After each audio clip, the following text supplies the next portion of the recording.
Hey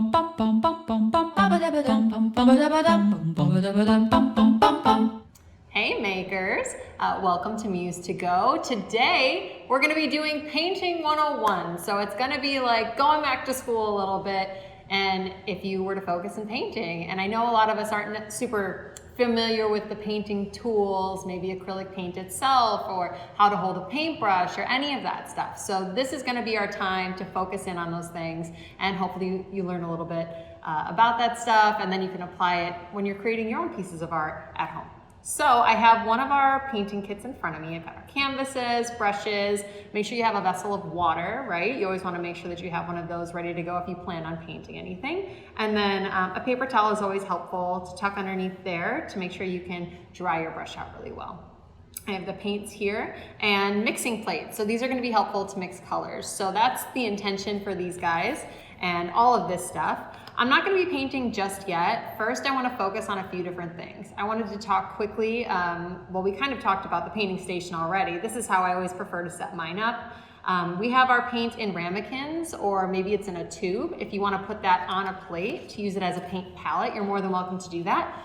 Or what I personally do at home, sometimes I'll just take a sheet of wax paper, like a little bit of wax paper, and I'll masking tape that down on the counter and use that. And then when you're done, you can just throw it away, which is really, really cool. So paper plate works, plastic plate works. They even have these disposable palettes which are essentially wax paper at craft stores. But anyway, you decide to kind of disperse your paint, that's gonna be your palette. So make sure it's all in one location so you can mix colors really easy. And then you're also gonna need space to mix colors. So I've got my mixing plates here as we had discussed. So I did want to mention that I'm not going to be painting on an easel today, but if you have an easel, you're more than welcome to work vertically. I'm going to work horizontal because it's such a small canvas and it really doesn't matter. When things start to get larger, it becomes hard to reach what you want when they're really big canvases, so that's when working vertically makes a little bit more sense. So if you have an easel, feel free to use it if that feels more comfortable. However, I'm going to be working flat. Okay, so let's talk about brushes. So we've got some brushes in front of us. There's a wide variety of brushes that you can choose from. If you go to a art supply store, you're gonna be like, ah, there's so many brushes to choose from. And there are, it's overwhelming. But there's a few things you might need. So a filbert brush is always an essential tool. They come in different sizes. Depends on the size of canvas that you're working on. If your canvas is huge, you're probably gonna want a larger filbert brush. And that goes for really any of the brushes. If you're working really big, make sure you've got bigger brushes. If you're working pretty small, your brushes are probably gonna be a little bit smaller. But this is gonna be good. So this is a size 16 filbert brush, and it's really good for blending. The curved end on it makes it nice to create. I like to use this one a lot for clouds or kind of soft, puffy textures. And the curve is really great for blending or making gradations start to happen. So I use this one a lot when I'm blending skin tones or working on a soft, smooth kind of texture in a painting. It's really good for creating those nice soft blends. So that's what the intention is for that brush. This brush is a size 12. It's a bright brush, and it's nice and flat on top. So this one's really good for making nice sharp edges. I never used to use this brush, guys. Never. And then I started working at Muse, and now it's like my favorite brush. I love this brush so much. I do, because it's so versatile. You can use it for so many different things. You can use it for thin lines by pushing really light and holding it, if you push it really light against the canvas, it's gonna be hard to see. But if you push it really light against the canvas, my bristles are gonna stay together and it's gonna give me a nice thin line. If I'm pushing really hard, the bristles kind of flare out and then I get a thicker line. I can also rotate the brush to get a nice wide line if I want to. So this brush is really good for making sharp corners, fine lines, thick lines, all different types of stuff. So I really like these, and of course they come in different sizes as well. And then we've got our, this is a round brush. It's a size 4 round brush. So it's pretty good. It's not the smallest, so you can definitely find smaller ones at an art supply store, which are gonna really help you get very, very, very teeny fine lines. But this one's great for what we use it for here from Muse to Go. And it's also great for doing detail work. It works, or it behaves like a pencil. Make sure you hold any of your paintbrushes like a pencil, or as if you're about to throw a dart, if you really like to play bar sports. I'm not very good at darts, so I'm gonna think of it as a pencil. I'm gonna hold it like this, and then same thing goes for any of your brushes really. If you're pushing really hard, you get a thick line. If you're pushing really light, you get a thin line. So I'll show you a little bit more of that later on. But these are 3 really good brushes to start with. And then there's a bunch of other ones, you know, a fan brush, Bob Ross always used to use. And personally, I don't really enjoy using a fan brush. I think it's more of like a watercolor brush, and we're using acrylic paint. So let's talk about the acrylic paint. So acrylic is basically plastic, if you want to think about it like that. It's like plastic that hasn't hardened yet. So it's like a liquefied plastic.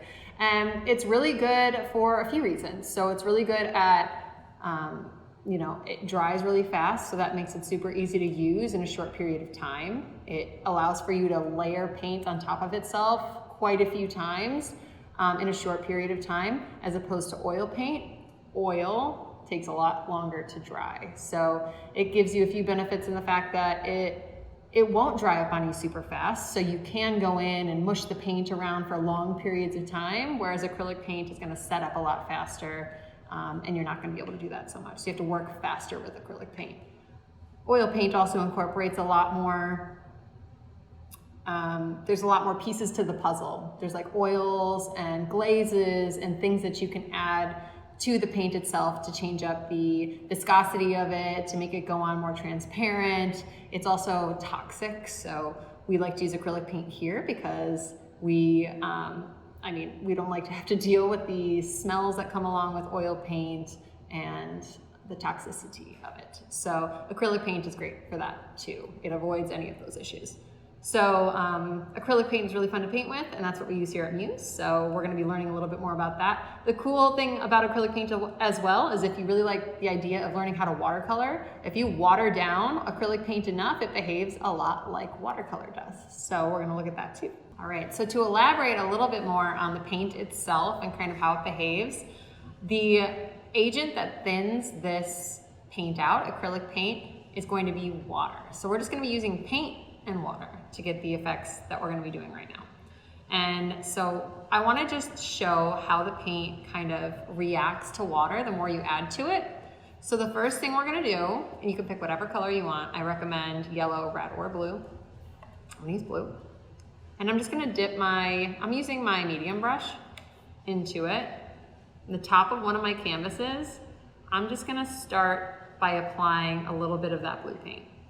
Okay, just on one side, as if I'm creating a strip like this. So this will come later, so I know you're excited. But I'm going to take that blue paint, I'm just going to start applying it. Okay, I'm painting over to the right. I didn't have a ton on my brush because the goal here is to kind of get some of the paint out of it. And then as I work to the right, I'm going to add just a little bit of water to my brush, and I'm going to work that into the paint wherever I left off. So I'm just using my brush to go back and forth. And basically, as I work to the right, so I'll move over another inch or so, then I'll wipe some of the paint off my brush, add some water to it. The goal is to basically slowly remove the paint from your brush while also incorporating more water into your brush.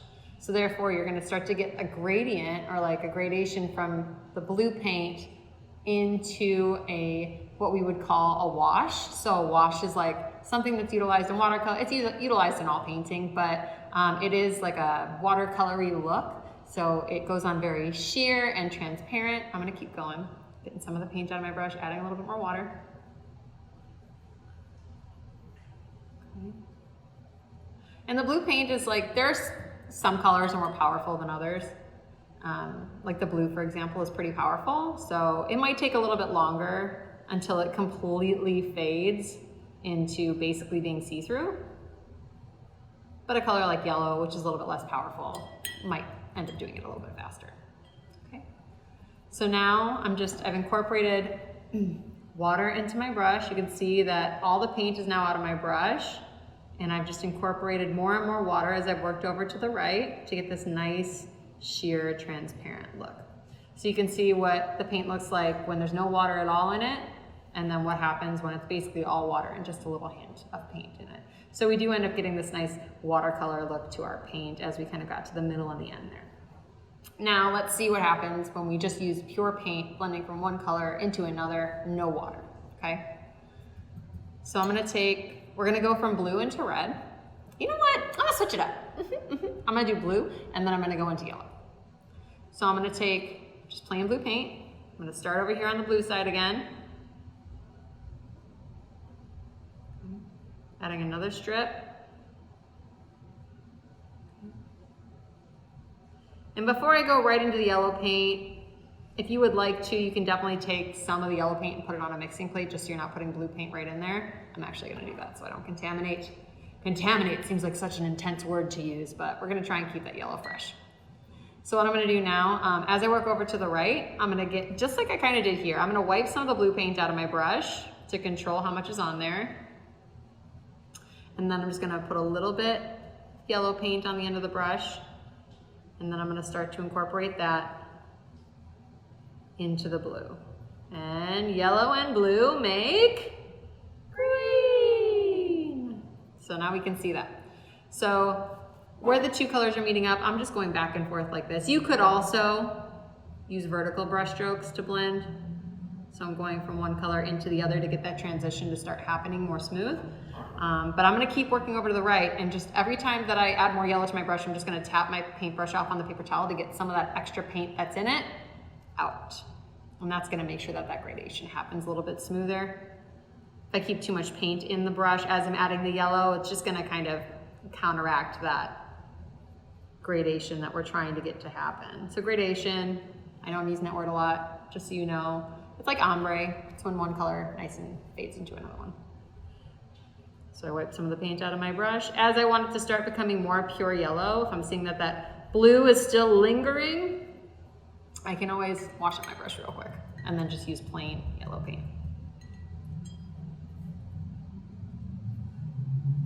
So like I said, some of the colors are stronger than others, so it might take a while for that blue to get out of my brush.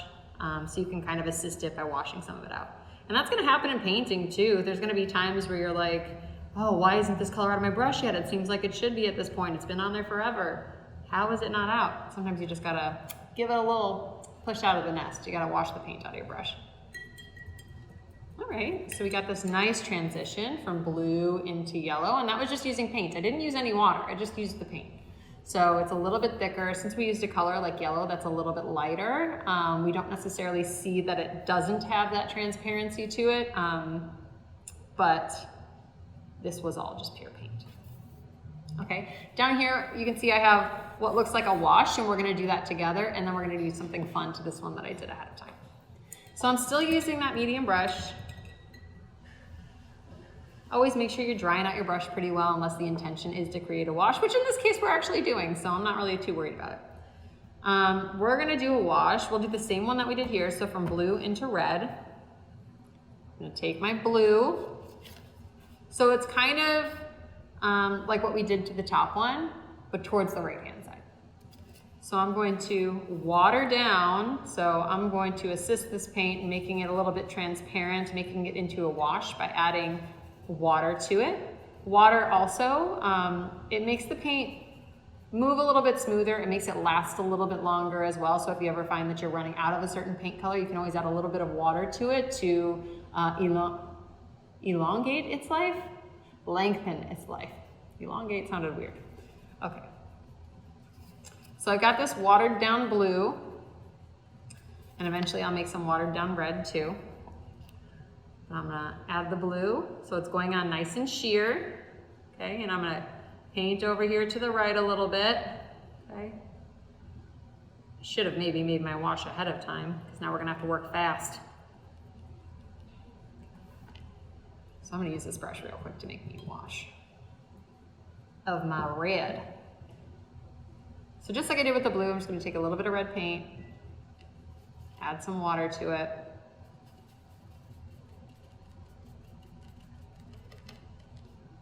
There we go. I got it ready to go now. Okay, and with my brush, I'm just gonna add a little bit of red paint. If you wanna practice doing this with different brushes, just to see what the different, like application would look like with a different brush, definitely can. So I'm adding more red paint to my brush. I'm seeing that it's starting to turn purple. Love it, okay. And just because I wanted to actually get to red over here, I've got a lot of purple in my brush at this point. I'm gonna wash that out. Just gonna use some red, go back and forth into where it turns into purple to get the color to blend. And there we go. Nice. So we got that nice blue to red fade. And you can see the tooth, that's what they would call it for paper or for canvas, the tooth of the canvas coming through, that like, it almost looks like pixelated almost. You see that texture of the canvas coming through, that's what they call the tooth. So you can see that coming through the wash. So that's how you know you kind of have a wash, because you're seeing that a little bit more than you would if you were just using a lot of thick paint. All right, and what we're gonna do now, I just wanted to show you guys how layering washes kind of works. Right now we have one wash going directly into another one, so it's a nice smooth blend. But in watercolor, in acrylic painting, in oil painting, if you thin down paint enough and you layer it enough on top of itself in different colors, different shades, you're gonna get a lot more depth to your painting. It just creates more layers based on highlight and shadow and blah, blah, blah, blah, blah, fancy art terms, all that stuff. But basically the more layers, the more three-dimensional something's gonna look. So I wanted to just see what that looks like right now. So we're gonna take same brush, I did wash it out. I'm just gonna use yellow. Now yellow and purple are complementary colors, and that's coming next. But you're gonna see what happens when yellow and purple overlap with each other. It's not always the prettiest. But I'm gonna take this. Now I have this dried strip here that I had done the same wash to before we got started. I'm gonna add a wash of yellow, so watered down yellow paint, right across the top of this one that had dried. I just wanna see what that looks like. So I'm gonna add it all the way across the entire thing, the entire one that had dried.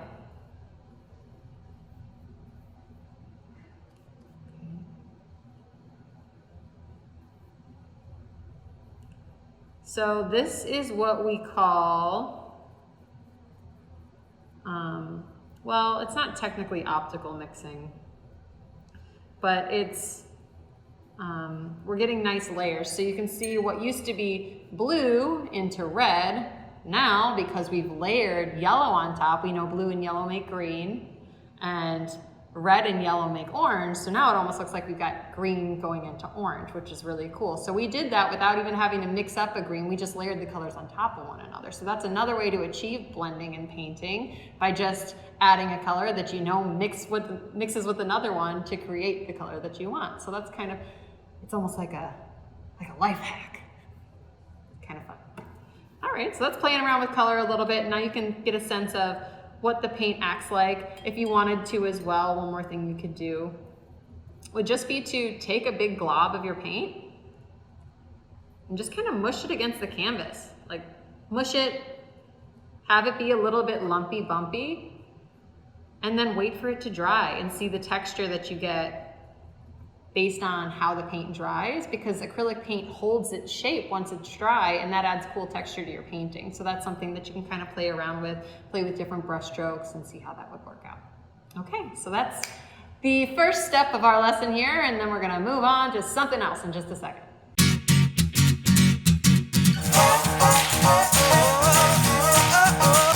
All right, so we have seen how the paint behaves a little bit and played with it a little bit as well. What I want to do now, in a lot of our muse paintings, we do sunsets, right? That go from one color nicely into another one. So we just want to talk briefly about the way to get the blending to start happening with your brush stroke, as well as how to make it look nice and smooth in a simple blending pattern. So if we're just going straight side to side, as well, I want to focus on blending in something that's a little bit more three-dimensional, something a little bit more complicated when you're having to think about shape a little bit more and changing up your brush stroke. So right now we're just going to do the basic straight side to side blending. We'll use blue and we'll go into white. It'll be nice and easy. So I'm just going to use blue paint. I'm using my bigger brush now.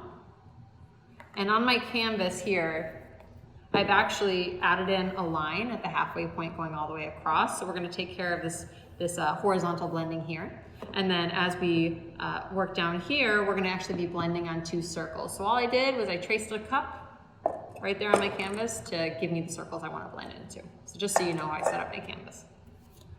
at the top here, I'm gonna use blue paint, and I'm just gonna start right at the very top. So I'm not gonna use any water as we do this.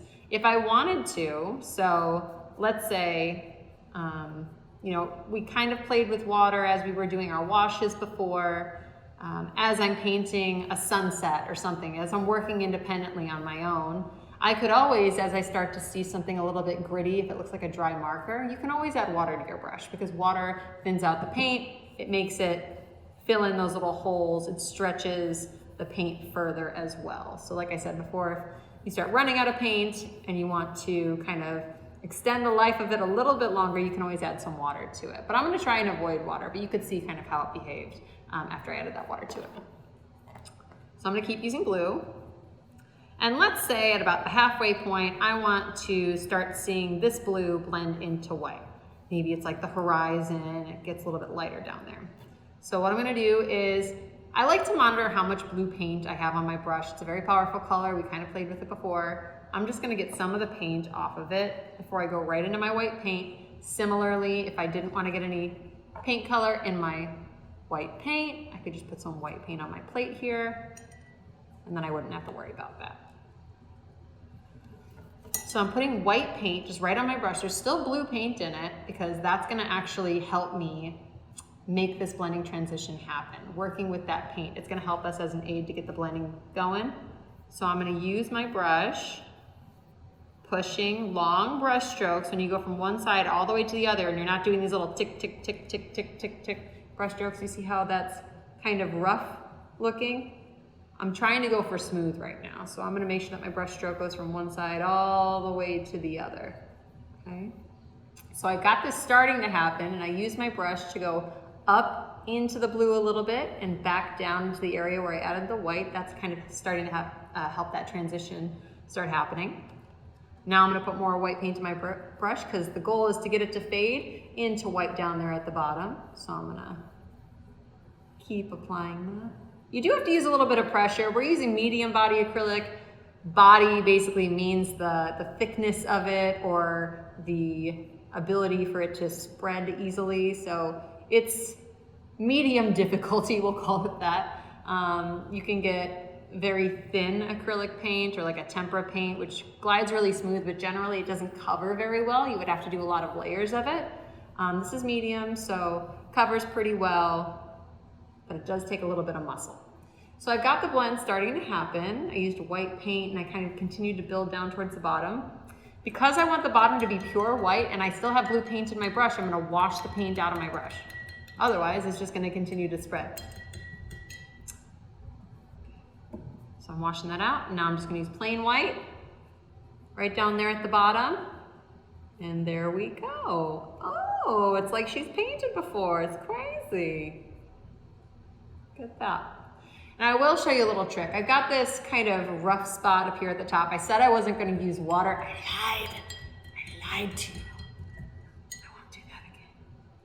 But I'm just going to use, if my brush is a little, or not my brush, sorry, my paint is a little tacky, the water can actually like re-lubricate it. It can get it to start to move a little bit. If it's completely dry, that's not going to work. But if it is a little tacky, mine looks a little shiny. That's kind of a nice way to see if it's still a little bit wet without having to touch it. Then the water's gonna actually do something. Okay, so the water's gonna thin out the paint. It's gonna make it move again. Lube it up. And now we've got a nice blend happening. So I just smoothed out that rough patch. Real nice. Okay, so we've got a nice blend from blue into white. And now we're gonna start to blend on something that's more three-dimensional, so a sphere. Right now it's a circle. That's the difference between shape and form. Shape is two-dimensional, form is three-dimensional. So right now we have a shape, we have a circle. We're gonna turn it into a sphere just with color and blending, okay? So what I'm gonna do right now, I'm gonna use my purple brush, that's gonna be a good one, and you just need to pick a color. So we're gonna be using white and a color, whatever one you wanna use. I think I'm gonna use red this time. And we're gonna start to blend this sphere. All right, so now we've done our basic blending right, just from top to bottom, using horizontal brush strokes to create a nice flat look to our blend. Now we wanna go for something a little bit more three-dimensional, something that creates more forms. So we're going to be blending from light to dark in a very smooth way, as well as in a way that utilizes impasto, which by definition is, Anessa, the process or technique of laying on paint or pigment thickly so that it stands out from a surface. Thanks, Anessa. So basically we're gonna make one really smooth and we're gonna make one a little bit clunky. So we're gonna use a lot of paint and it's gonna have that texture to it. So I do wanna go over lighting. So in this particular instance, it does matter where we're having light come from. So let's say this. If I have my two circles, okay? If, let's say there's a light on over here and that light is hitting these circles, it's more than likely gonna hit, if it's up here on this side, somewhere about here. So that's going to be the lightest point of both of my circles. So it's gonna look like he's like looking up and to the left a little bit. So like eyeballs. I don't know if that was clear. Anyways, so the lightest part's gonna be here, and then if we think about it as a sphere, there's an underside and a backside to a sphere as well. So the backside, which is furthest away from the light, is gonna be a little darker, and so is the underside, which is closest to the ground because there'd be a shadow being cast on it. So we're gonna do all of that just utilizing color right now. I'm gonna use red, and I'm gonna start with my smooth circle. So I'm gonna use my larger brush. However, if you wanna use a different brush, you're more than welcome to. I'm just gonna start with white. And I'm going to place a small circle to the top left of my circular shape, okay? Then I want to start incorporating a little bit of color so I start to see that fade or that gradation. So I'm gonna put just a little bit of red paint on my brush. I'm just using paint, not utilizing water at this point. Just a little bit of red paint on my brush. Maybe I mix a little bit of a pink, just like that. And then around the edges of my circle, or not circle, the edges of my brighter white circle that I had put as my highlight, I'm going to use a brush stroke right around the outside of that. I'm trying not to paint over the white completely, but if I do, I can always add white right back on top. Okay, so I'm starting to fade out using a smooth circular brush stroke. Okay. Now, I'm gonna add in more red. And we're gonna do it again. So around that, it is helpful to look at something circular as you do this, just so you can see where the shadows are being cast. Right now I'm kind of guesstimating where they would be, but if you're wanting something a little bit more realistic, look at like a basketball underneath a light. And that can help you to visualize what we're going for a little bit more. Okay, and as I'm running into that lighter pink, I'm just using my brush to go over where the two colors are meeting up. All right, so we're starting to get that. And then I'm gonna add a little bit more red paint. So we're starting to get pretty intensely red at this point.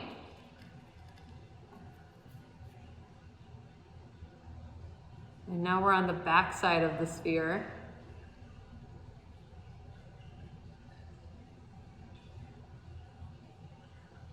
And I'm not super particular to it being a perfect circle at this point. But if that bothers you, I get it. I'm a little type A too. If you want to add a little bit of water to your brush because the paint's becoming difficult to work with, you definitely can. So I'm going to utilize just a little bit of water on my brush. So you can see we're starting to get a little bit more shape to our, what was a circle, now it's more of a sphere. So the edges are darker. And I'm using that long brush stroke. I'm not using short, choppy brush strokes at this point. I'm trying to utilize my brush to get that nice, smooth appearance to the paint. If I'm using short, choppy brush strokes, that's exactly what it's gonna look like on my painting. I'm gonna get a short, choppy look to my blend. It's not gonna be smooth. So that's something that can be utilized for portraits and things like that, especially. If you're going for a smooth look on the skin, You need to make sure that your brushstroke is following the shape of what you're trying to paint, as well as using long, smooth brushstrokes. Okay, so that looks pretty good. I'm gonna go in with white paint on the brightest point one more time just to bring it forward. So a little bit of plain white paint. I did wash out my brush. I'm just gonna add this back in. So I can add that right back where I started. And I can maybe layer just a little bit on top. I'm kind of a messy painter. I try not to be super duper particular because I think it ends up looking a little bit more painterly, which is a term that we use, which basically just says it looks like a painting, not a perfect photograph. That's what that means. And that's the way I prefer my paintings to look, just because, you know, if I wanted a photograph, I would just take a picture of it. There we go. So that's a little bit more three-dimensional. And you know, depending on where the light is, you might have a secondary reflection somewhere, you know, and that's kind of subject to where the lighting is in that particular moment. But that looks a little bit more three-dimensional. I'm gonna do something very similar to this guy over here, except this time we're using messy brush strokes. So I'm gonna start with white in the same place, and we're gonna build out to red, but I'm gonna be doing impasto. So that's gonna be much more messy and thick. So I'm gonna start with the white paint in the top left.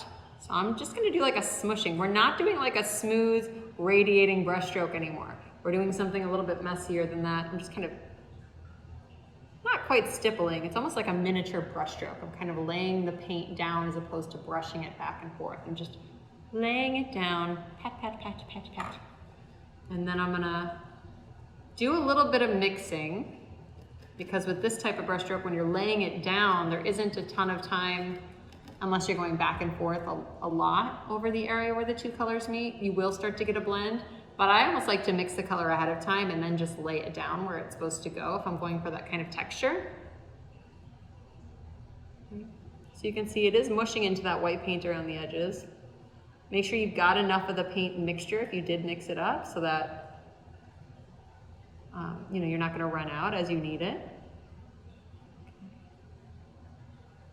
Laying that down. And it's not going to be perfect, so don't get too focused on the fact that it's going to be a perfect circle where it's highlighted. It's not going to be, because that's not what this brush stroke is for. Impressionism. Ugh. What a movement. Seriously, it was when they were just like, I don't want it to be perfect, and they owned it.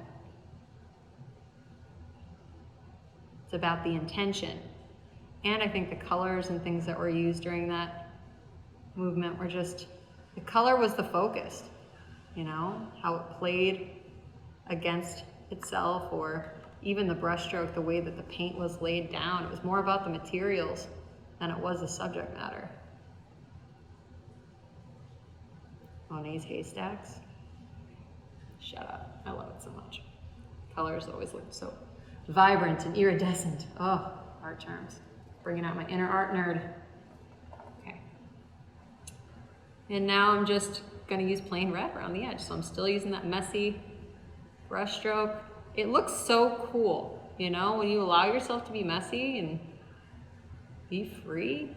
We get so on ourselves about things being perfect all the time. Why? Why do we stress ourselves out willingly?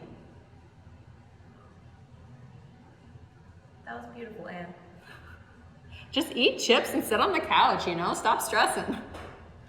That's what I do when I'm stressed. All right, so now we have two things that look very similar.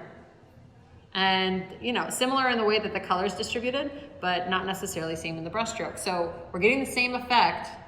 One's obviously a little bit messier, but we still get that nice three-dimensional look. So very cool stuff, fun to play with. And you can do that with a bunch of different shapes too. If you look at a tissue box, you can see that one side of that rectangle or rectangular prism is gonna be brighter than the other side. So you can kind of play with that too. So, you know, look at the things around you and try and replicate them based on light, and that's cool. All right, I'm gonna wash this out. We're gonna move on to some other stuff. It is helpful to look at something circular as you do this, just so you can see where the shadows are being cast. Right now I'm kind of guesstimating where they would be, but if you're wanting something a little bit more realistic, look at like a basketball underneath a light. And that can help you to visualize what we're going for a little bit more. Okay, and as I'm running into that lighter pink, I'm just using my brush to go over where the two colors are meeting up. All right, so we're starting to get that.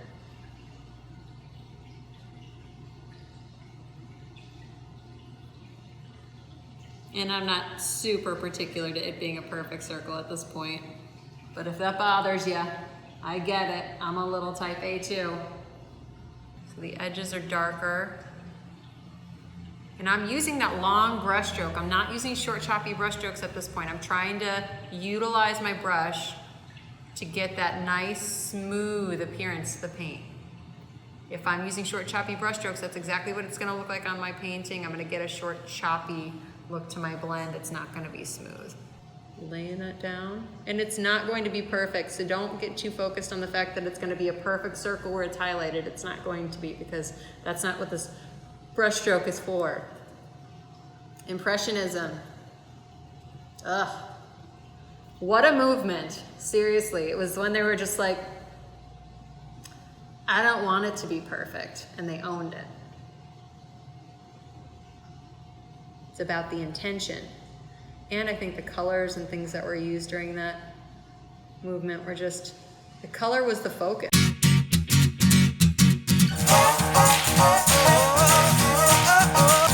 I know what you're thinking. You're thinking, Anne, how do I get thin lines? And guess what? I have the answer for you. Don't you worry. All right, so you gotta pick your brush. Now you can get a bunch of different lines with a bunch of different brushes. You know, some are gonna be thick, some are gonna be thin. It's based on a few different things. Let's start with your biggest brush. Believe it or not, when you take care of your brushes, you can get a very thin line with this big brush. So if I plan on doing thin line work with this brush,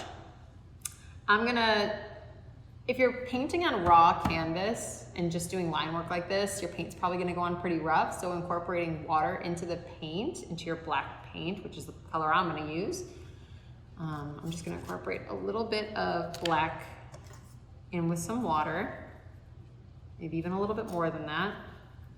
Black is pretty powerful, so even if it's a wash or like the beginning stages of a wash, it's a little bit more watered down, it should still go on pretty opaque. All right, so I'm gonna make sure, you gotta manage your brushes the entire time that you're painting. If you want a thin line, you can't go in with a brush looking all crazy. You gotta make sure that the bristles are nice and smooth, they're lined up the way you want, so you can do that on the edge of a mixing plate or paint palette, whatever it is that you're using. And then you can hold your brush one of two ways. You can hold it flat like a pancake or like a minus sign. If you push really light, by the way, in order to control your pressure, sometimes I'll stick out my pinky like this, like you're fancy. Oh, who invited Anne to the tea party? Or you're Dr. Evil. Powers. Mr. Bigglesworth. I'm just gonna push really light. You can use your pinky or you can even use like your wrist to prop up your hand. So you push light and just very delicately drag the bristles across the canvas. And I got that thin line with this big brush here. So I did that. If I push harder, holding my brush the same direction, I can get a very thick line like that. Some of you might be like, Anne, I know this stuff already, okay? I've played around with paint enough on my own. Not everybody knows this stuff, so let's just make sure that we touch on it so everybody goes into their painting endeavors with the same tools.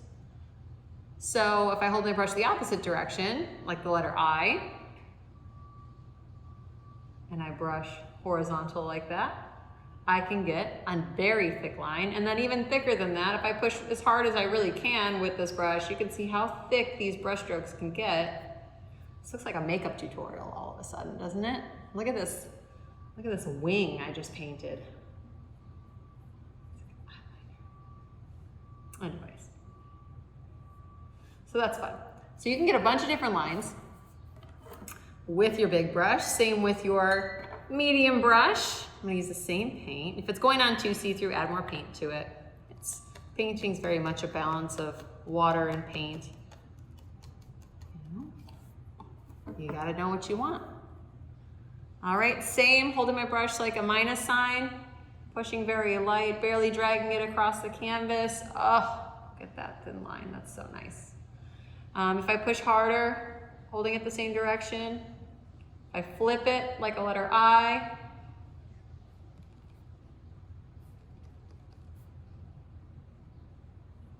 Okay, and I push as hard as I possibly can.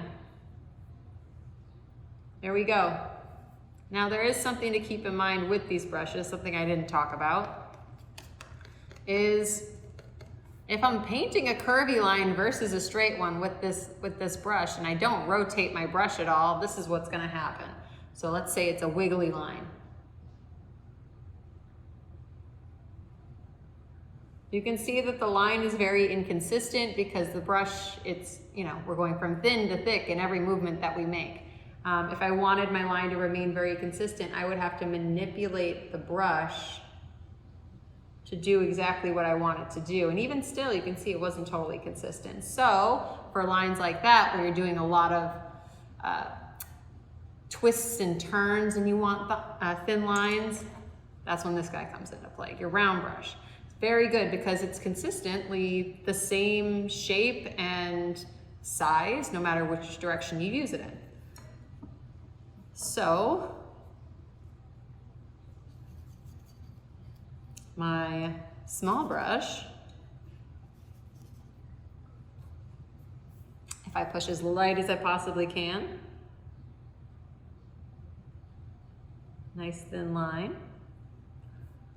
If I push harder than that, now this one's basically determined by pressure. Because if I flip it a different direction, it's not gonna matter. But I do wanna show you guys this too, and this would go for any brush. If you're pushing harder, and then you all of a sudden push less hard, so I'm pushing hard, pushing less hard, less hard, less hard, less hard, relieving the pressure off my brush, it can go from thicker to thinner. It happened kind of unintentionally up here for a few of them, but that one was intentional. I pushed harder. It got thinner as I pushed less hard and lifted my brush from my canvas. So you can determine, as you could see here with your pressure, how thick or thin your line is, but you can also do that all on the same line by pushing harder and then relieving pressure off of your brush. So you can play around with line. Very important to what we do in painting, making sure that you have a variety of lines. That way they don't all have the same visual weight. You end up having something that looks a little bit more cartoony if all of the lines are the exact same thickness. But that is neither here nor there. We will move on to something a little bit more fun than line work. Color mixing! I love it so much. Let's mix up some colors. There are two different pieces of paper that you could print off at home if you so choose. Otherwise, if you don't have a printer and you just want to look at them online and then paint on your canvas along with me, you're more than welcome to do that. But these are available.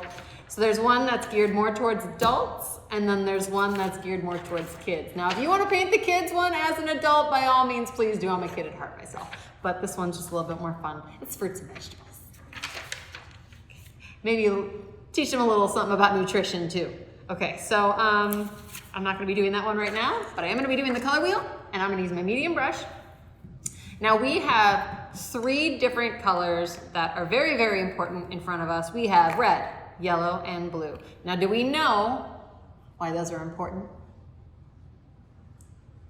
They're primary colors. They're the primary colors. They're the primary colors, so they're very important. They cannot be mixed. I have people sometimes ask me, Anne, how can I mix red? And I say, I'm so sorry, but you can't do that.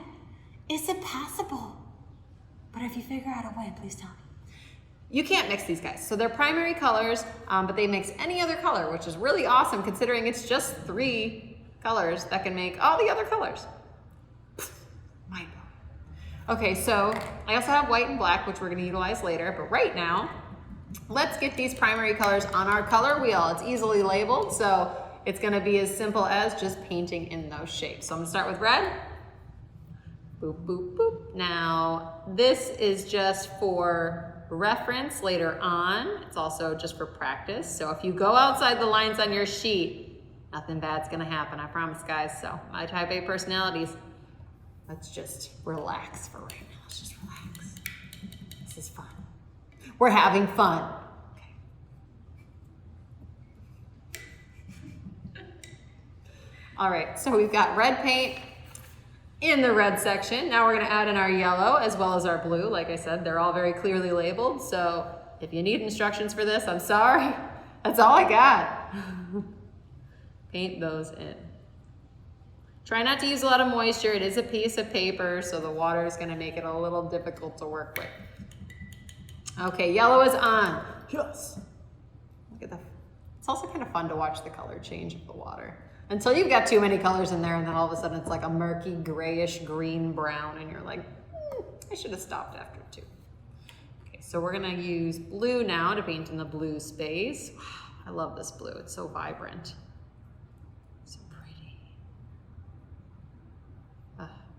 So nice. Okay, red, yellow, and blue are on our color wheel.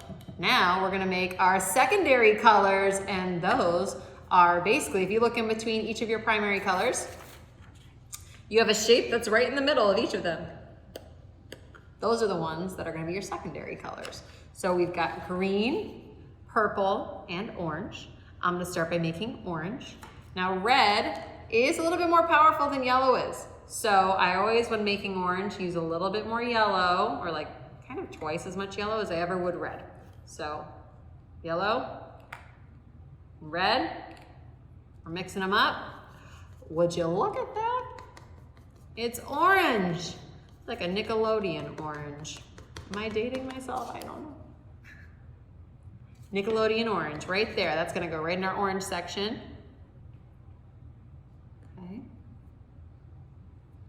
I do have a nice little pile of that. If you don't have a nice little pile of it, make a little bit more, because we are going to use it a little bit later on too for a few different things. So I'm actually going to make myself a little bit more orange just so I have it for that. So nice. I love it. Okay, so we got that going. We're going to make green next. If you know how to make green, you do you. You go, Gwen Coco. And so just like red was for orange, blue is going to be for green. That sounds very confusing, but basically blue is much more powerful than yellow is. So we're going to use less blue, more yellow. Once again, I'm going to make myself a nice little pile of paint because we're going to use it again later. Oh, that's fun to watch, that one. That happened so quickly. That escalated quickly. Now we have like a nice slimy kind of green. Beautiful. I paint in my green shape. This is just so fun. Isn't that amazing? That two things that look so different come together to make this vibrant color. That doesn't look like either of them. Okay, so I've got that on there. We're gonna wash out the brush, and now we're gonna make violet or purple. So washing it out again. And we got purple coming at you next. So I'm gonna use more red than I am gonna use blue, just by a smidge. Just by a smidge. That ends up giving you a nice violet. Oh yeah. That's nice. Remember, you want a nice little pile of paint, so if you need to make more, you're gonna use it for this, but you're also gonna use it for something else later on too. You know what this is really fun to do with? I've actually made color wheels with icing. So you buy vanilla icing. I'm painting in the violet shape, by the way. You buy vanilla icing, and then you do, you just get food coloring, and then you can mix colors in the icing, and then you have a little edible treat afterwards, which is some vanilla wafers. I just like to eat, so mine's always on food. So there we go, look at how pretty this is looking so far. And at this point, you would have had all the colors to paint in all these guys. So kiddos will be done.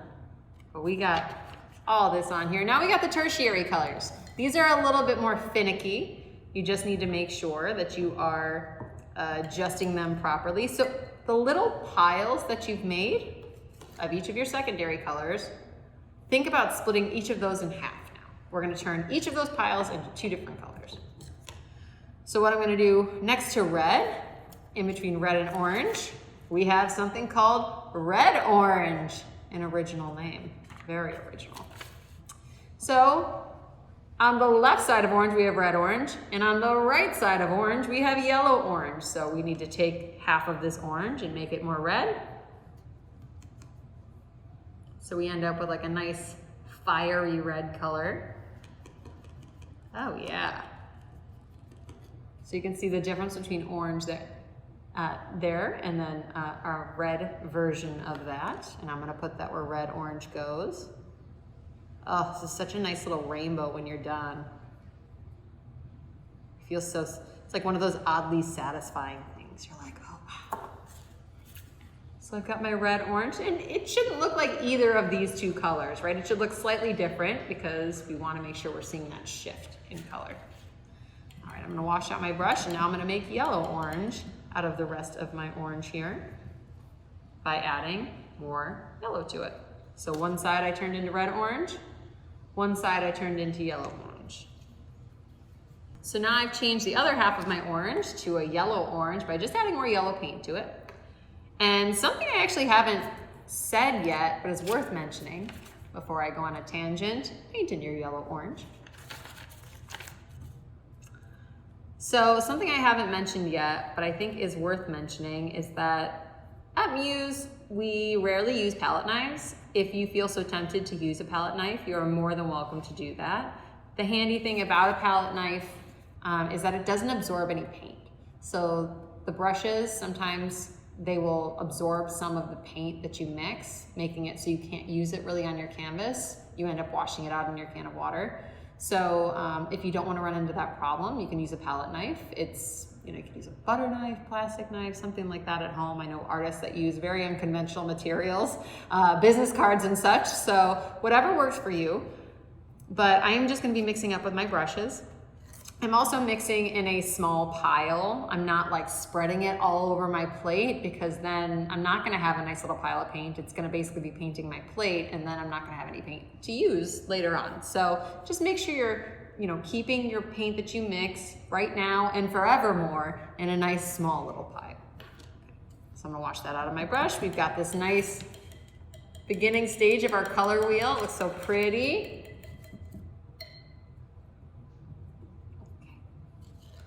Green, we're gonna change some green into blue green as well as into yellow green. So my green pile, I'm gonna add some yellow to half of it to make my yellow green. Oh, beauteous. This reminds me of a lime. Ooh, I could go for like a limeade margarita, if I'm being honest.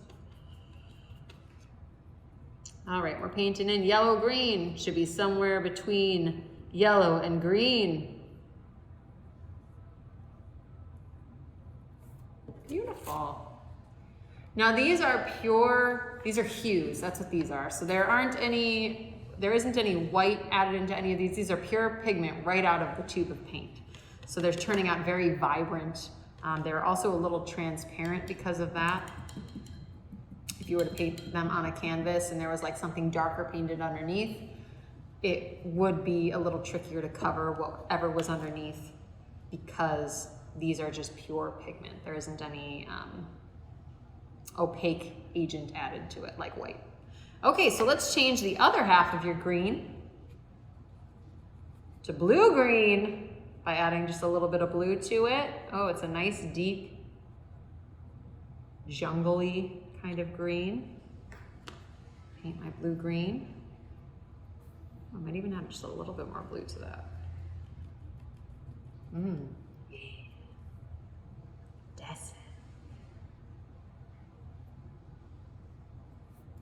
it. Nice. I'm like a kindergartner that's like, yeah, like, look at my work, look at how good I'm doing. But you do in a way. You're like, proud of myself. Look at this. It's like a pretty little rainbow. It looks great. Thanks. Thanks, Vanessa. Okay. Will you put it on your fridge? You know I would. I would. Proud of you. All right, so I've washed that out. Now we're gonna make purple or our violet variations. So we've got red, violet, and blue violet. I'm next to blue, so let's go ahead and just change half of our purple to blue violet. Oh, that's pretty. All right. So that's just a little, you know, should just look more blue than it was. That's all we're going for here. I'll paint this in.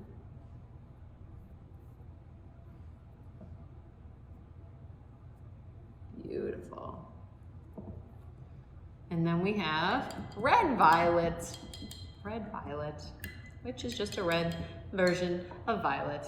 I know you probably knew that, but you know. What else am I going to talk about up here? Okay, we're adding red to it.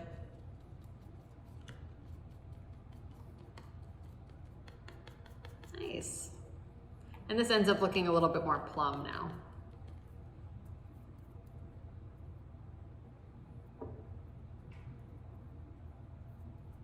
And there's our red violet. So you can see we have our nice little rainbow painted in. Sorry, I got excited. Nice little rainbow painted in. And from here, we're gonna do a few more things. So now you know how to make all of these colors, which is exciting. So that's quite a few of them. But we're also going to make some tints and some shades and talk about complementary colors. So let's do that in just a second here. So the color wheel is done, and we are gonna be working on tints and shades now. So it's super easy, it's very straightforward. Basically, any color you add white to, that is a tint, okay? Any color that you add black to, that is a shade. So it's as simple as that, but we're gonna do a little bit of practice. So I've got another sheet that says tints and shades on it. And you can do it for each color or just a few, whatever you wanna do. But I'm gonna take red, so the first color is red. I'm gonna make a tint out of it. So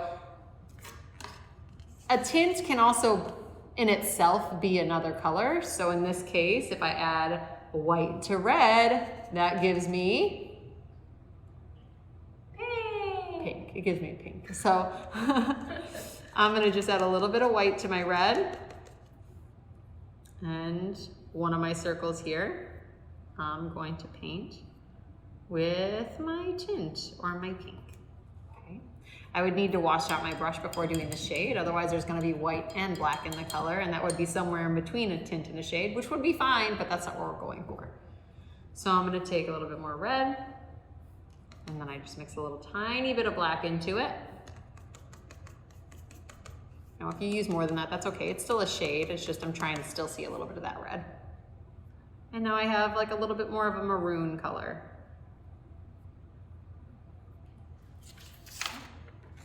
So that's the tint and the shade for red. So I'm going to do a few more, and you can see we have orange, yellow, green, blue, and violet. I'm gonna take some time now to do that.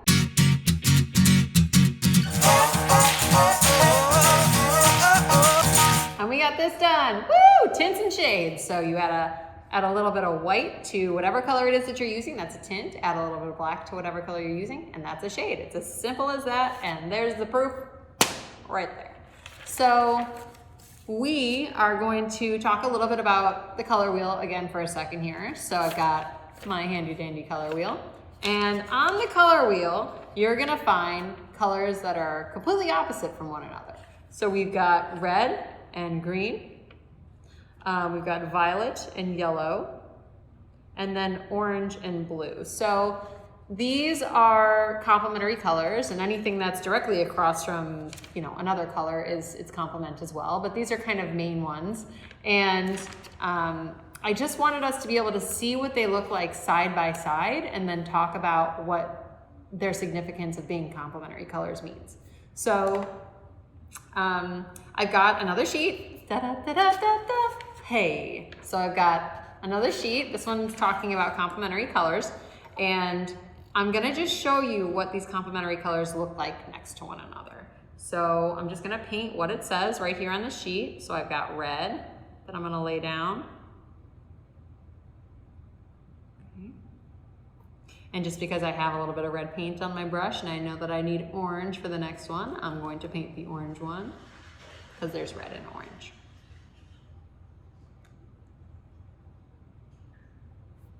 And then yellow.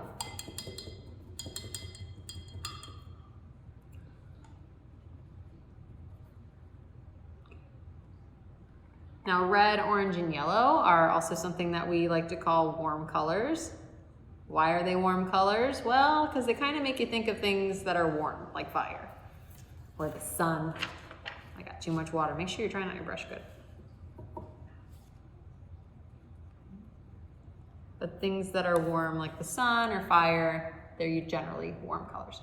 So the other ones that I'm going to be putting down next to these warm colors are their complements, and those are going to be cool colors. So we have green, blue, and violet, all of which are cool colors, and those are going to be, for the most part, right, things that, you know, those colors remind us of things that are cool. So ice, water, violet would be, I don't know, what a good, violet I feel like is a color of ice somewhere, right? Green, similarly, like aquas and things like that.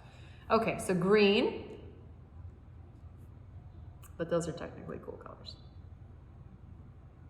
Green next to red. Might make you think a little bit holiday-ish. Okay. Blue next to our orange. Go Bears! I'm from Chicago originally, so I had to throw that in there. Technically, it's navy for the Chicago Bears. We got my nephew to say it.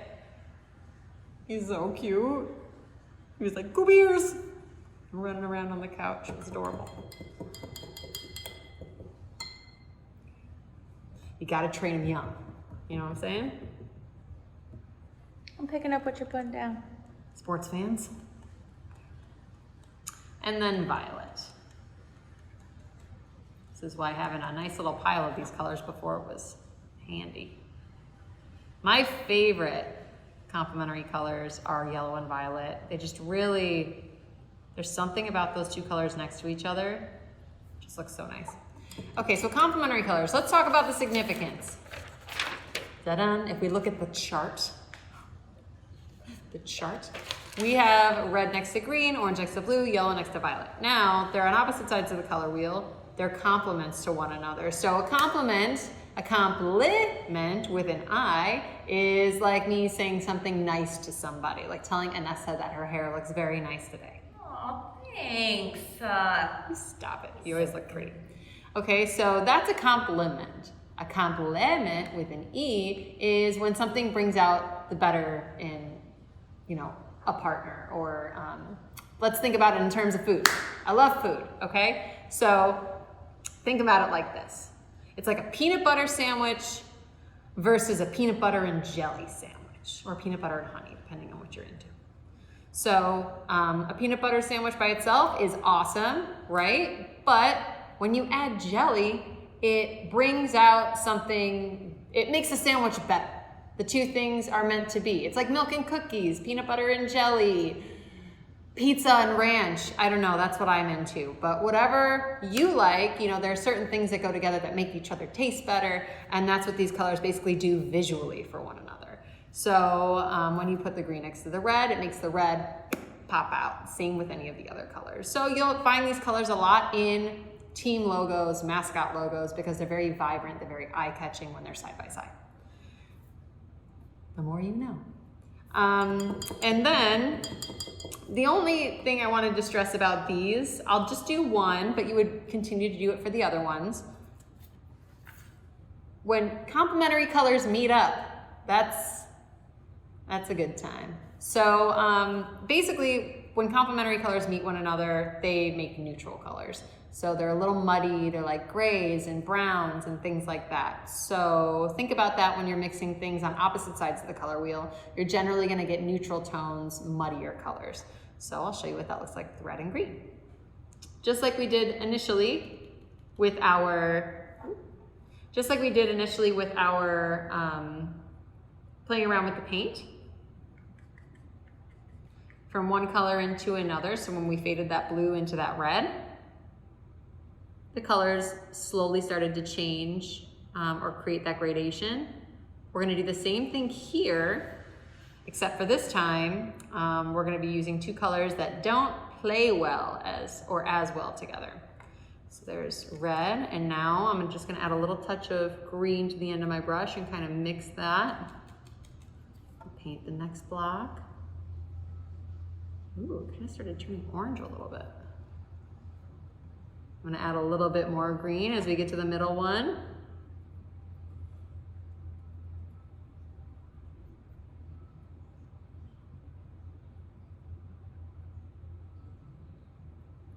So this is actually a great way to get neutral colors, yes, but subtle, more natural looking grassy tones and things like that. So when you're painting a scenic, maybe like a field or something like that, this would actually be a great way to get a nice, like neutral, natural looking green for grass. It's not as vibrant and like eye-catching as something that you might get straight out of the tube. All right, let's proceed. More green.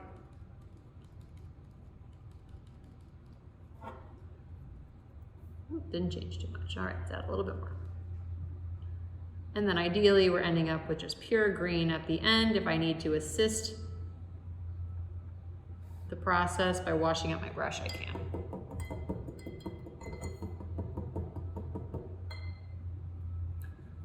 All right, and I would recommend doing it for all the colors just to see the colors that you can get. Now, any of these neutral tones, you can add white to them or black to them to create tints and shades of those. So you're learning how to make so many different types of color, not just the ones that you find on the color wheel, but the ones that come in between those, and how to create even adjustments of each of those by creating tints and shades.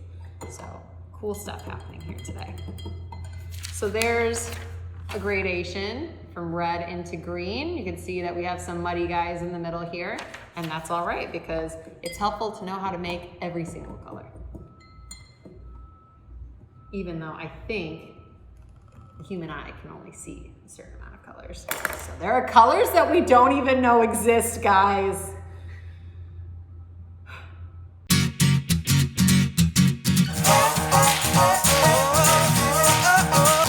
Well guys, we learned a lot together today and I hope you had fun doing so. I do invite you to take one more of our online classes, painting one of our Muse to Go paintings. But until next time, don't forget to paint outside the lines. Have a good one, guys.